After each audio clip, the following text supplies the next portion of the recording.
Assalamualaikum warahmatullahi wabarakatuh. Halo teman-teman, perkenalkan nama saya Zulkifli. Saya adalah mahasiswa aktif Universitas 19 November Kolaka, program studi farmasi dengan NIM 19253166. Baik, di sini saya akan menjelaskan tentang epilepsi, contoh kasus, dan juga penyelesaian kasus. Sebenarnya, apa itu epilepsi? Dalam penyelesaian ataupun sederhananya, epilepsi adalah suatu gangguan yang disebabkan oleh adanya gangguan pada sistem saraf pusat. Untuk mengetahui lebih lanjut tentang epilepsi, simak video ini selanjutnya. Sebelumnya, masuk intro.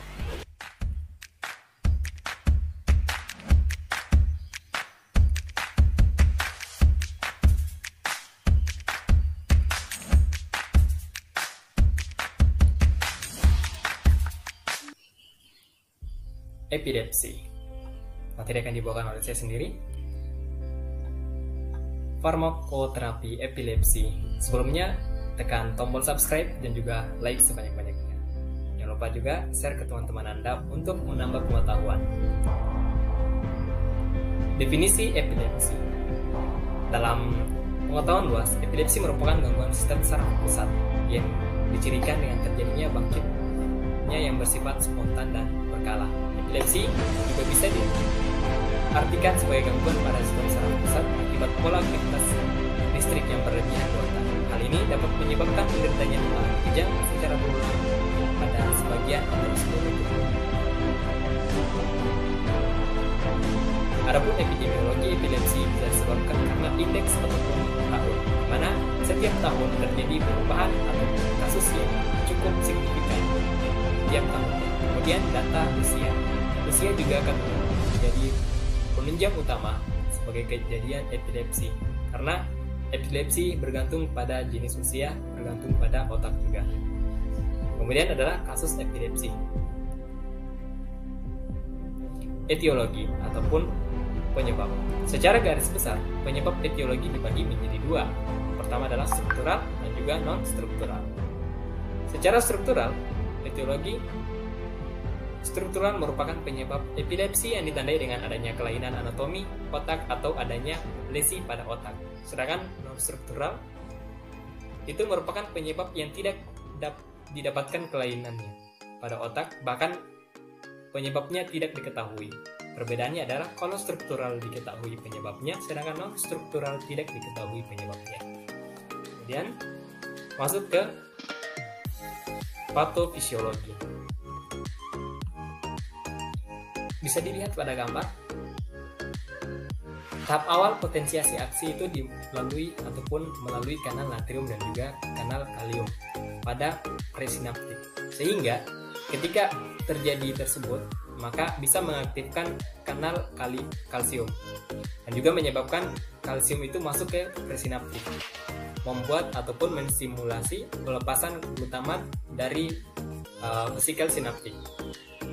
Kemudian glutamat yang terlepas tersebut itu berikatan dengan reseptor AMPA, menyebabkan depolarisasi dan juga excitatory postsinaptic potensial. Dengan adanya depolarisasi, itu terjadilah aksi yang disebut dengan hiperaktivitasi atau bisa disebut juga epilepsi.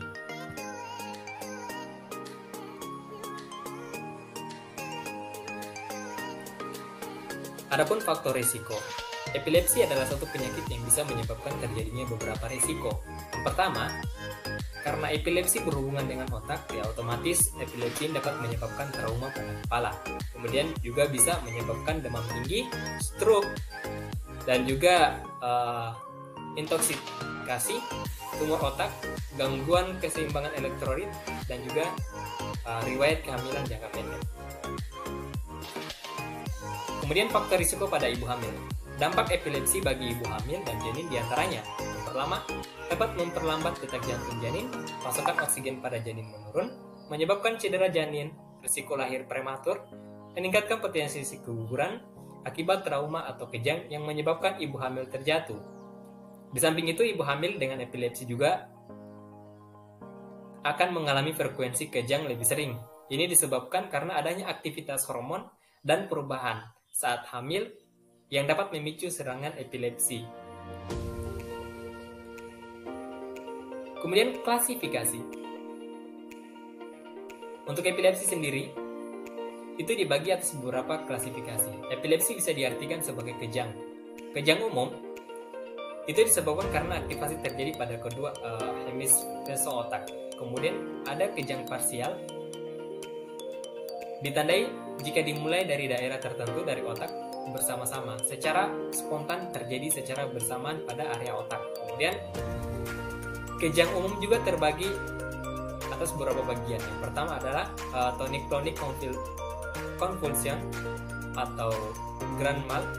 Pasien tiba-tiba jatuh, kemudian kejang, nafas terengah-engah, keluar air liur, dan kasus paling banyak terjadi. Ini adalah beberapa faktor risiko yang bisa menyebabkan ataupun yang ditandai dengan adanya kejang umum pada tonic-clonic convulsion.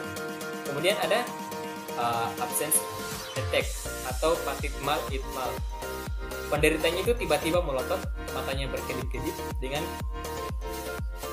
kepala terluka. Kejadian hanya terjadi beberapa detik, bahkan sering tidak disadari, di mana kondisi ini umumnya terjadi pada anak-anak dan remaja, sedangkan pada remaja itu jarang terjadi. Kemudian ada myoclonic seizure.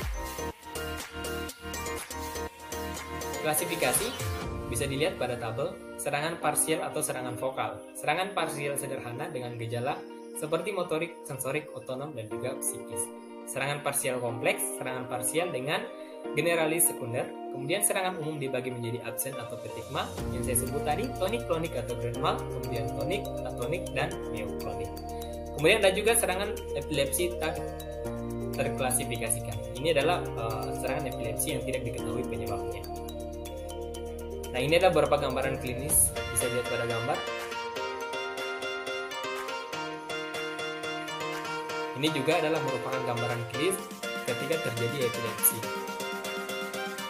Kemudian kita masuk di tujuan terapi ataupun pengobatannya.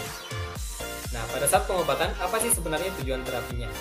Tujuan terapi adalah untuk mengontrol ataupun mengurangi frekuensi kejang, untuk memastikan kepatuhan pasien terhadap pengobatan, memungkinkan pasien dapat hidup dengan normal.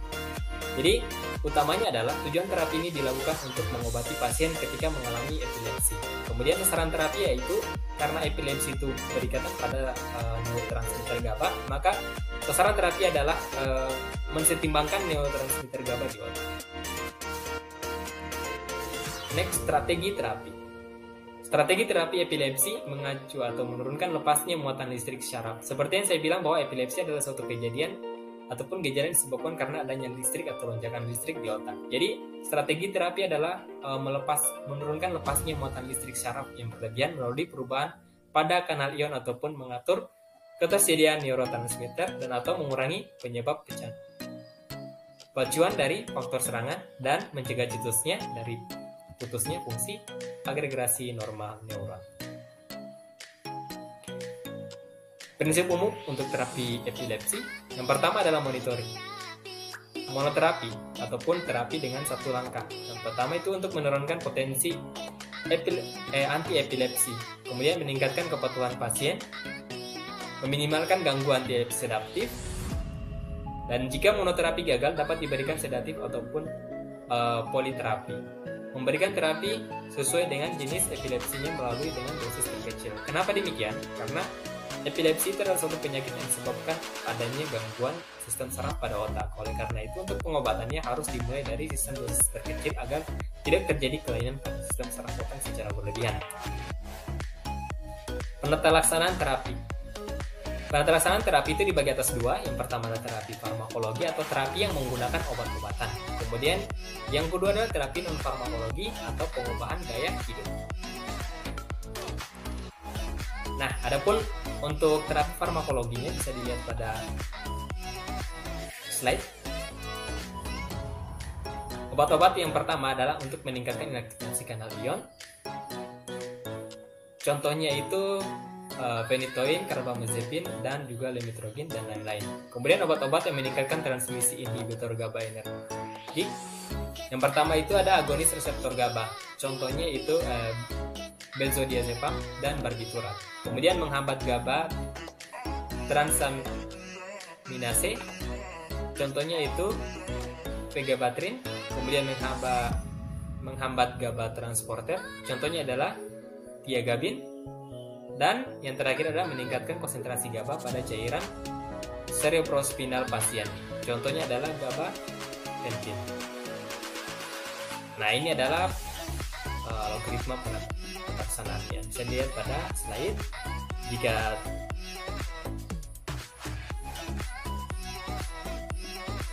yang pertama adalah mendiagnosa epilepsi. Ketika terjadi kejang atau pada pelaksanaannya ada kejang, diperiksa yang memperhatikan adalah efek samping tidak ditolerir. Kemudian ada, kalau misalnya tidak ada, yang pertama diperhatikan adalah efek sampingnya juga. Ketika terjadi kejadian yang sama terus berulang, maka dilakukan adalah pengobatan kembali. Bisa dilihat. Kita lanjut di penata laksanaan non farmakoterapi ataupun non farmakologi. Yang pertama adalah diet katagonik. Seperti yang saya sampaikan bahwa non farmakologi adalah pengobatan yang tanpa menggunakan obat-obatan atau pengubahan gaya hidup. Yang kedua adalah intervensi psikologi. Maksudnya di sini epilepsi juga berpotensi menyebabkan ataupun berpengaruh pada gangguan sistem saraf otak, sehingga untuk pengobatan yang direncanakan untuk non farmakologinya bisa berkonsultasi kepada psikologis gitu.